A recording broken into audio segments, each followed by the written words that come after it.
Hi everyone, it's me John again, and welcome to the first BrainScratch of 2016. I hope that this New Year's celebration went well for you and you had a lot of fun out there. And if you're nursing a hangover, I feel for you. I hope you get through that okay.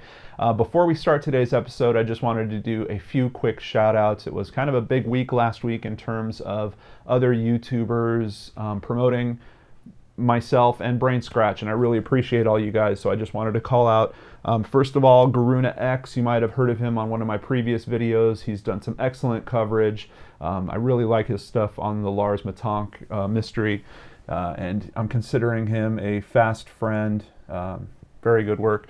Simo Zen, thank you so much for the shout out. He had a great review video, was talking about movies, hit the topic of Dark Water, and all of a sudden found a great way to promote BrainScratch and myself.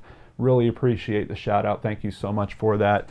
And last but not least by the farthest, Aggie Plays, who actually made a whole video specifically about her favorite YouTuber, and she thinks that that is me, and I think that is super cool. Thank you so much, Aggie Plays. Now, on top of all that, I also want to give a quick shout out to this website called charleyproject.org. And quite frequently in a lot of the mysteries that I research, I will run into information at this website. So I just wanted to give them a special shout out and call you to their website, particularly because of their synopsis about what they're about here. The Charley Project profiles over 9,000 cold case missing people, mainly from the United States. It does not actively investigate cases. It is merely a publicity vehicle for missing people who are often neglected by the press and forgotten all too soon. And for anyone that's a long-term fan of BrainScratch, you know that's a big reason why I do this show, is to raise awareness to these cases, as sometimes they do kind of fall off the public's radar. And particularly for missing people, that can really be traumatic, because there is always the opportunity that someone out there that watches a video, something like this, can bump into that person in the real world, and if they don't have exposure to the fact that that person is missing, they might not ever make that connection, which is really sad. I believe there's another one called LostNMissing, who they actually designed and support one of the websites that we're going to be looking at a little bit later today. Another good organization. They also post some videos on YouTube profiling these missing people, and I think that's really cool. So in 2016, one of the things that I'm considering, and please give me your feedback to let me know what you think about this, is creating kind of a BrainScratch spin-off show specifically focused on missing people. I know a lot of BrainScratch episodes have been about that, but they don't have to be, because I have so much content. I literally have almost 200 episode suggestions right now. There is, of course, unsolved murders, but there's also different types of topical issues that BrainScratch can really take care of. And it's weird, because there's something inside me that wants to keep helping at least profile these missing persons cases, in the hope that it will ultimately help some of these cases potentially get solved. So I'm seriously considering, and just let me know, give me the feedback on it in the comment section below if you guys are interested, a BrainScratch spin-off specifically for missing people. That being said, this is a regular BrainScratch about a missing person, so let's get started. Back to the Charley Project. This is Brandon Mason Lawson, and Brandon Lawson actually was suggested to me a long time ago. Well, not that long ago. BrainScratch is not quite a year old yet, but it is one of the first, I think it's in the top 20 suggestions. People keep coming back and telling me, John, you have to feature Brandon Lawson, you have to feature Brandon Lawson. I can tell you, after diving into the research on this case, I see a very good reason why people are trying to get me to feature him. There is not a lot of, there's a lot of information in little bits that are kind of scattered all over the place. There's not, like, I didn't bump into a formal documentary about him. Like I mentioned, LostNMissing, they have posted a very good video about him, but it's basically just a montage of pictures of him and then information about his disappearance. No one has really, in terms of video at least, kind of brought this case to the forefront and given its due attention. That being said, of course, web sleuths and Reddit both have threads on it. We're going to cover them a little bit later here.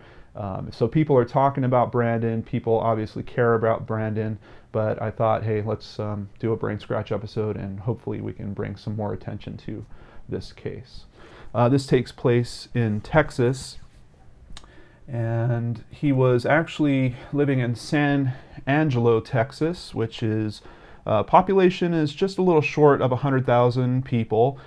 It's a little bit well known for Matthew McConaughey apparently having a ranch there and occasionally shopping in town. Other notable people that have come from there as well. You can check it out on this Wikipedia article. Of course, I'll have the link in the description box below.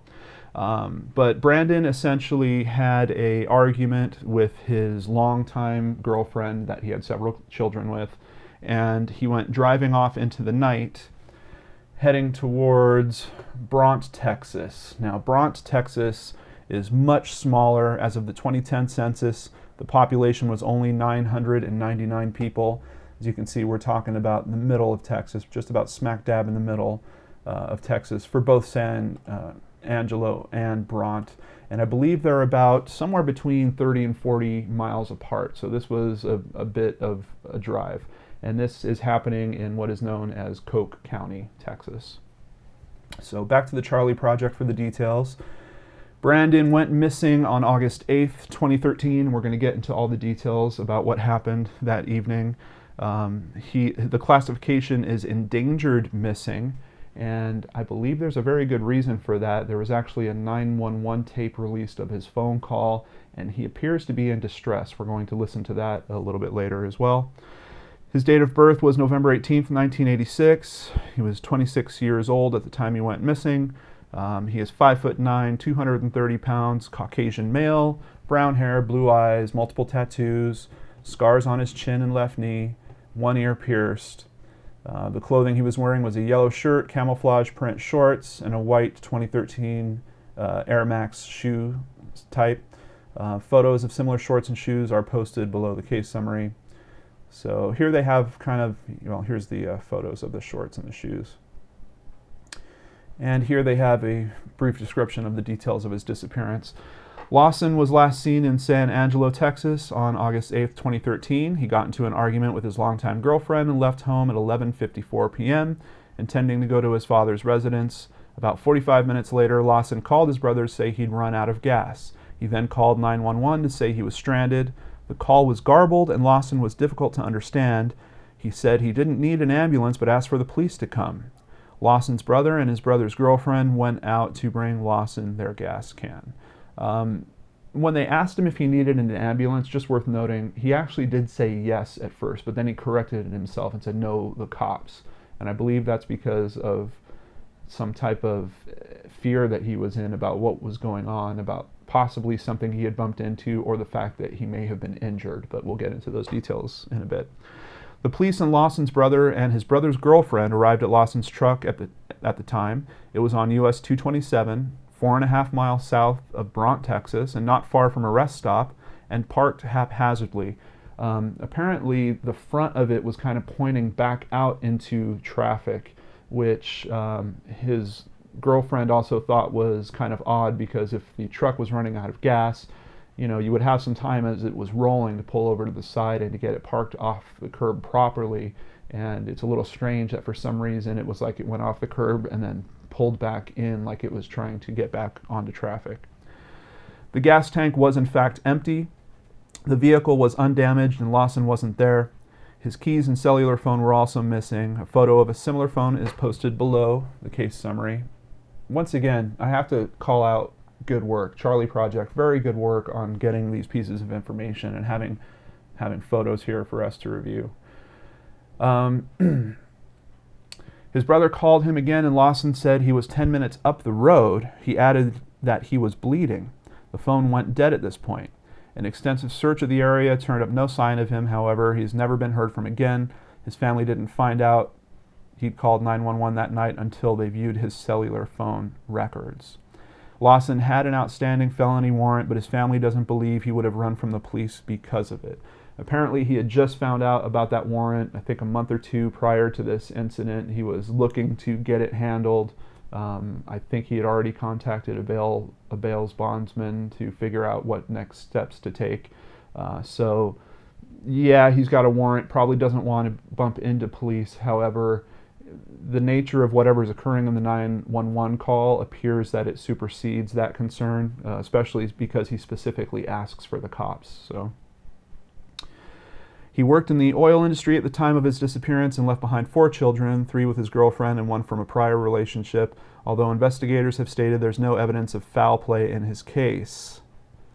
I have to scratch my head. Man, I bump into that sentence so often when researching these stories, and in this one in particular, I think it's kind of insane. You have a 911 call that we're going to hear where he's in some type of distress, and there's pieces of the call, it's very difficult to understand, but there's pieces of the call that you might be able to assume that he's talking about someone else either being there or after him. So the fact that they could just write off foul play, to me, is very, very strange. His family stated it's uncharacteristic of him to leave without warning, and they're afraid for his safety. He is classified as an involuntary missing person, and his case remains unsolved. So let's take a look here. This is oilfieldfamilies.com, and I thought it was just really sweet that they would feature this on their website. They also have a pretty good breakdown of the time frames that are going on here. Missing oil field worker Brandon Lawson was last seen by his common-law wife, Ladessa Lofton, on August 8th, 2013 at approximately 11:53 p.m. in their San Angelo home. Brandon left to go visit his father after an argument with Ladessa. About an hour after he left, Brandon called his brother Kyle because he ran out of fuel. When his brother arrived at 1:10, Brandon was nowhere to be found. Kyle located Brandon's truck on Highway 277 near Bronte, Texas. 11:54 approximately, Brandon left his house after the argument with Ladessa. 12:39, Brandon called Kyle because he ran out of fuel. Conflicting reports say that Kyle's girlfriend said when Brandon called he was incoherent and all she caught was, "I'm bleeding." According to some other research I've read, it seems like they were aware of Brandon's warrant, and they might have been going there knowing that he was going to hide away from the vehicle in case the police showed up. So there was some communication going on with Kyle's girlfriend and Brandon at the time that Kyle was actually talking to police officers. 12:50, Brandon called 911. At 1:10, Kyle arrived at Brandon's undamaged truck with a fuel can, and at 1:15, Chief Deputy Brandon Neal arrived. At 1:18, Ladessa, which is Brandon's girlfriend, texted Brandon that an officer was at his truck, and this is assuming because Brandon had a warrant. When Kyle arrived at Brandon's truck, he was nowhere to be found. While Brandon's truck was parked in a haphazard manner, there was no damage to the vehicle. That keeps being called out because I've seen in some reports about the 911 call that people are assuming that he got into an accident. And there's one point where it sounds like he says he either ran into someone or he hit someone. I don't think he's talking about his vehicle. Personally, I think he came up on other people that were stopped at the side of the road. I think that's what his phrasing means, but you can check it out for yourself when we get to the audio in a little bit here. So this is the official missingbrandonlawson.com website, and I just want to jump to the bottom. As you can see, this site is managed by LostNMissing Inc. They're also the ones that posted a couple of YouTube videos that I've seen that are very good, just very tastefully done in terms of trying to get Brandon's image out there. In particular, what I found interesting, they have all the tabs here for the different pages, and they've got one called Misleading. If we take a look at that, we're going to find out why. Brandon was last seen when he left his San Angelo home at 11:53, August 9th, 2013, called his brother for help after running out of gas. When his brother arrived, there was no sign of Lawson, there was no damage to the vehicle, his keys and cell phone were gone. Brandon phoned 911, telling dispatch he needed help. There's been no activity on his bank accounts or his cell phone since that time. He has a wife and 4 young children. Misleading Media report. Online news article written by Mrs. McCutcheon, the wife of Sheriff McCutcheon. And basically it then goes on to tear her her article apart and just present evidence that kind of counters the statements that she's making. If you watched my previous brain scratches, you know that I've got a real thing about biased media, and I don't understand the decision making. It's strange because you've got the sheriff of Coke County here, Sheriff McCutcheon, and his wife actually owns the local newspaper. And media, in my eyes, can often be used as a watchdog for government services, police services, and just having 2 people be so closely related in that way, particularly in a small town environment, to me just doesn't smell right. It just seems it seems a little controlling to me. I'm not saying that it might have been his wife's dream her whole life to have her own newspaper and to be a writer. And it just happens that they fell in love and he happened to be a sheriff. It's weird because there's definitely conditions where I can say that should be okay, we should allow that. However, this one just doesn't feel like one to me. Small county, small community, having the media source, the owner of the paper, actually be that close to law enforcement. I personally would not put a lot of stock in that newspaper if I knew about that situation. And I did some research into the type of articles. This is small town news reporting. Quite frequently there are articles about what families are having reunions, what kind of barbecues they're having. I also did run into a website apparently made by, I think her name is Melinda, if I'm remembering correctly, Melinda McCutcheon. It seems to be a site promoting their business of the McCutcheon Ranch. So outside of having the sheriff and the local newspaper under the same roof, they also, I believe, raise and train horses. Although that website had several links that weren't working properly, they all just basically linked back to the same one description about their McCutcheon Ranch home. So just kind of interesting. I highly recommend you check out missingbrandonlawson.com. There's also a Facebook page, tons of information here that you can go through, lots of pictures and media. So the 911 call, let's get to it, shall we? This is a version, I've listened to many versions of this, and I've listened to this phone call many, many times.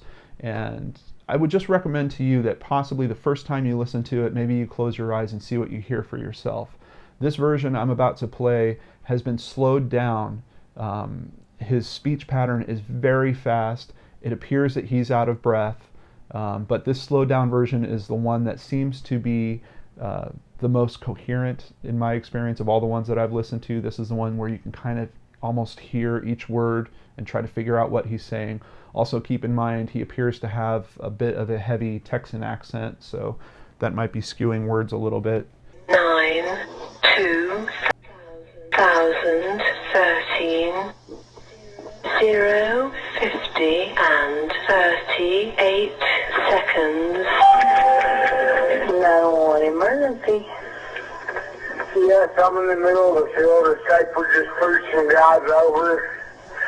Right here going towards Javelin on both sides. My truck ran out of gas. There's one car here that got shaken to the woods. Please hurry.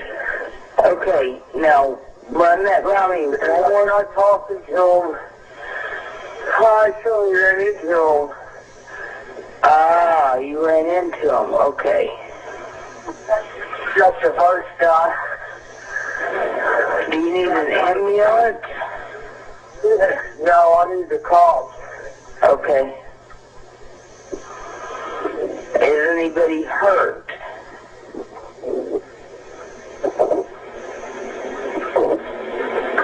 Hello? Now, what's also worth noting is apparently this is such a small area that the 911 calls don't go to a normal dispatch center. They actually go to a nursing home, which his girlfriend talks about in an interview that we're going to touch on in a little bit. I definitely have some thoughts about what I think I'm hearing in that conversation, but I really don't want to push your opinion one way or the other yet. I'm going to save that for the end of the episode. So let's continue with just a little more research on this. This is from websleuths.com, and the user there, Okie Granny, did a really good job of taking an interview that was, it's currently posted on blogtalkradio.com, that includes Brandon's girlfriend, or as some people are referring to her, common-law wife. And Okie Granny basically transcribed the whole interview in this thread on this specific page of Web Sleuths. So I have the link down below if you want to read the whole interview. And I really want to say I like Web Sleuths a lot. There are some things I wish that they could fix about the system. For example, there are many comments that are really important, like this one, but you sometimes have to go through dozens and dozens of pages to get to it. I wish that they would let viewers of this website rate the categorization of the comments, like key evidence, opinion supporting the theory, opinion against the theory, something like that, so that we can get the information that is more useful depending on your need for it, all bunched together, because it's very hard to go through. I mean, I went through seriously dozens and dozens of pages to find this. And I'm not going to go through the whole thing. There's a ton of information in here, but you can really get a sense of this woman's desperation. She just really doesn't know what happened to her boyfriend. She feels bad because she was in an argument with him and left things in a state where, you know, I don't even think she said "I love you" the last time she spoke to him. So she's definitely a little beat up about it. However, she also probably knows his speech pattern better than anyone else. So I thought it'd be very important to get her input on that. Okay, this is a caller that is talking to her. So some of the things you can remember Brandon saying were what? Ledessa's response: just that somebody was after him and that he needed help and he needed a cop. And he said he was talking to them and he ran into them.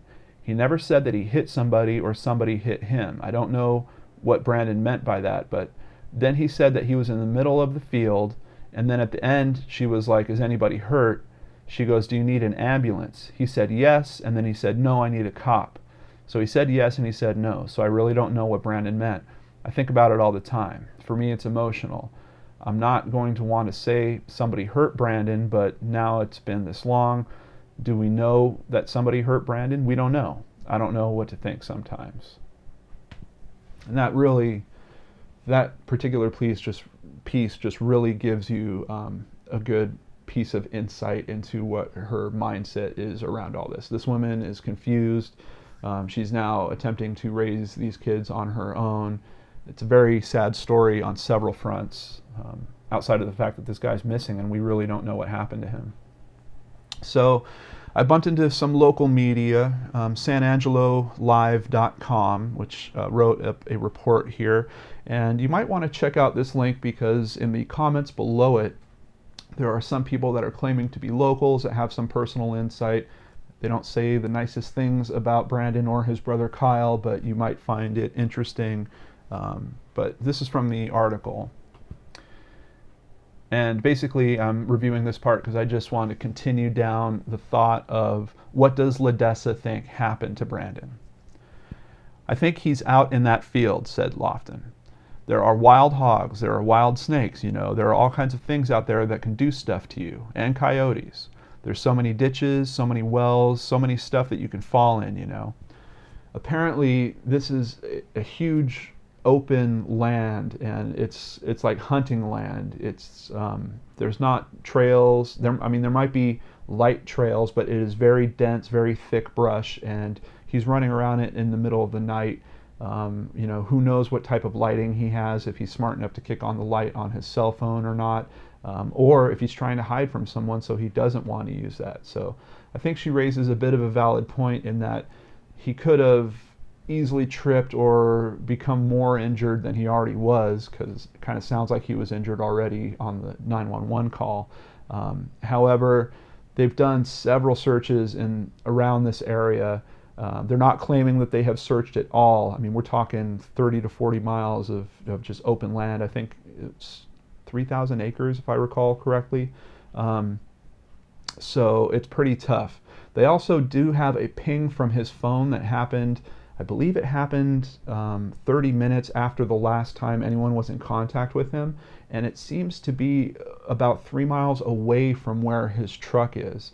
And if you consider 3 miles away, that time of night, he'd be running at about 10 miles per hour if he got about 3 miles away in 30 minutes. This guy was 5'9" and 230 pounds. He wasn't exactly light. I don't know that he would have done a whole lot of running, but a 10-minute mile in thick, dense brush, I would say I would have to be pretty damn scared and be running away from something to cover that much terrain. I think something got him. I don't know what got him. I don't think a landowner would have got him. I think an animal got Brandon, or I don't know, did somebody pick him up? Did he hitchhike a ride? Did they kill him? I don't know, said Lofton. I don't know what to think anymore. My head's thinking of 50 million things, but I think Brandon is in that land somewhere. Since Lawson's disappearance, there have been 4 aerial searches, 1 put on by the Coke County Sheriff's Office and 3 privately funded aerial charters paid for by Lofton. The authorities have also conducted a grid search on foot. However, none of the searches have turned up anything. So I was kind of curious because Ledessa brought up also on the radio interview about feral hogs, and that seemed to be one theory that keeps kind of coming up in my research on this. So I wanted to look into that a bit. And this is from the website for the Texas Parks and Wildlife Foundation, specifically about feral hogs in Texas. And let's see. Feral hogs may appear basically the same as domestic hogs and will vary in color and coat pattern. A mature feral hog may reach a shoulder height of 36 inches and weigh from 100 to over 400 pounds. The extreme larger hogs are generally not far removed from domestication. Apparently these hogs were brought to this area and they've kind of been living out in the wild, but they are essentially just domesticated hogs. That being said, 300 to 400 pounds and 36 high just at the shoulder, that is a pretty big animal. However, we have to learn a bit more about what they consume. As you can see here, they have a map of the distribution, and it definitely does cover the areas of Texas, covering both Bronte and San Angelo fairly easily here. And this map is only as of 1990. This might have actually spread since then. Will they harm livestock or wildlife? While not active predators, wild hogs may prey on fawns, young lambs, and kid goats. So, at least for that theory, I don't think it's feasible that Brandon was alive and running away and a group of feral hogs mowed him down. I don't think that is feasible in the slightest.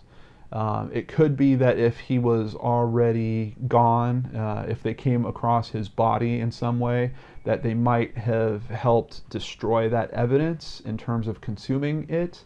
But even that, I think, would leave behind some trace evidence that the teams could still find, potentially bones, his clothing, his keys, his cell phone, the shoes. There's still a lot of trace evidence that should be out there somewhere, and it appears that, at least for the last 2 years, no one has been able to find it. All right, so back to theories on the 911 call. This is from Reddit, and just wanted to call out this comment from the little wizard boy here. Just listen to the 911 tape, scary stuff. Sounds like he either pissed off the wrong people, maybe yelling F you at a car who didn't stop to help him, or he stumbled on something he wasn't really supposed to see, like a drug deal. After a confrontation in which he is assaulted, he gets chased through the woods and initially shakes his attackers. Once he thinks the coast is clear, he resumes walking along the road, thinking that the guys have left and that it will make it easier for his brother to find him. The other guys are still looking for him, however, and grab him before his brother, and that's that sad story. I can't say for sure, obviously. I don't think anyone can say for sure. except for the fact that he does seem to be talking in the 911 call, talking about other people being there. And where is that information? That is probably the biggest sticking point in this whole mystery for me. If he did come across other motorists on the road, I'm pretty sure that in areas that with a population of that low, that this story was raised to at least an awareness level where those people probably heard about the fact that this guy was missing and could have easily put together, oh, isn't that the guy we bumped into out on the highway that night? Unless they don't want to be found. So there's something really getting me in my gut about the fact that he came upon other people and something happened in that situation. Now, in one particular part of the 911 call, some people are thinking that he mashes together the words state and trooper to strooper or strapper. And when I listen to this with my eyes closed, there is something about that statement, about the way that it's phrased, that makes sense to me. Like he was driving up, he came across a state trooper that had pulled over someone, and it sounds to me like he's saying that he took one of the guys out in the field and that he was shot. So I don't know. This is starting to stray for me at that point in terms of I don't want to be creating fiction around this story, but there are enough people that comment that they believe he is saying state trooper, that he's mashed those words together, that I thought I would relay that information to all of you and get your input on that. It seems much more feasible to me, rather than this guy had succumbed to the elements and we just can't happen to find any trace of him. It seems more reasonable to me that someone took him in whole and removed him from this situation. Now, where does that leave us? Possibly that he wanted to escape his life. This could be a bit like the Maura Murray case, in that one of the things we have to look at was, is he truly running away from his situation? Apparently he was about to start a new job, so he was ending the old one. He was fighting with his longtime girlfriend. We don't know about his status as a father, if he was really happy in that type of lifestyle. So I do think that it's definitely worth mentioning there's a possibility that he wanted to disappear. That being said, the 911 call does not fit that scenario very well for me. Why are you going to call 911? Why are you going to say that you're bleeding? Why are you going to ask if you are bleeding and they offer you an ambulance? Why do you say, no, I need the cops? To me, that sounds like there is an imminent threat. There is something that he is so afraid of, he needs protection before getting whatever injury looked at and fixed. So there is scenario number 2. Did he bump into a couple of people that were doing something, as Little Wizard Boy is suggesting here? Something was, he bumped into a situation that he shouldn't have seen, and because of that, he was taken away or dealt with in some way. And of course, there is still the possibility that maybe he did succumb to the elements and it was in a part of the brush that is just extremely hard to reach, or just has not potentially been searched yet.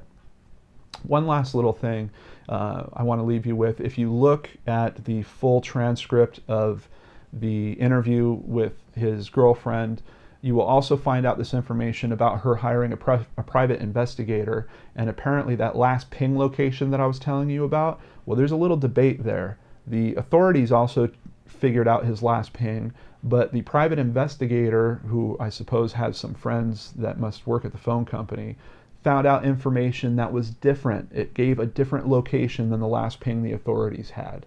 Why would that happen? I'm not exactly sure. Is this the type of situation where something is trying to be covered up potentially by the authorities? Is that state trooper mashup, is that possibly what he's saying? Did he come across the authorities doing something incorrect and then had to be taken care of? There's just something that tickles in my gut about that scenario. It almost sounds too much like a TV show to me, but it's something that I know we've seen in terms of news coverage time and time again, especially nowadays. A lot of police officers are getting noticed for doing things they shouldn't be doing by other people in the public. and a lot of those people are smart enough to turn on their camera phone. Was Brandon just a victim of a situation that he shouldn't have stumbled into? I can't shake that from my mind. So this is where I turn it over to all of you. What do you guys think? I laid it out for you. That is as much of the key information as I can find. There's definitely a lot more out there, kind of a bit more on the fringe and on the trivial side, but if you think that those are important elements, please drop them in the comments below. I would also like to just suggest to people, if you have information like that, please include the link to it. And I know sometimes when you make posts to my videos, if you include a link, it doesn't show up in the comment section immediately. That's a YouTube thing where they instantly flag it as spam. I do go through the spam filter and I release those messages when I see that they're legit. So even if you include a link and you think it didn't get through because you didn't see it instantly, it probably will pop up within a day or two after that, so that we can share that information with everyone else. And ultimately, if you think it's a very important link, just send me a post directly through my channel page. You can go to my channel page, click on About, and then you can message me directly right there. And those ones, the spam filter is tiny. Those ones get through very, very easily and quickly to me. So if you think it's really key information, please send it there. Of course, if you have any information about Brandon Lawson, please go to the official page that we covered here, missingbrandonlawson.com, or on Facebook there is also a Brandon Lawson's Missing page. Please contribute information that can help solve this case. I know he at least has children that are really, really missing their father, and a bunch of other family as well. And quite honestly, it's very hard for me to believe that people are running away without accessing their money or using their phone. It sounds nearly impossible to me that that could be a potential, but in my heart, I hope it is, for his family's sake and his children. Thank you so much, Brain Scratchers, for an awesome 2015 and now a good start to 2016. I'm looking forward to catching you next week on the Geek and Dorks channel. Take care, everyone.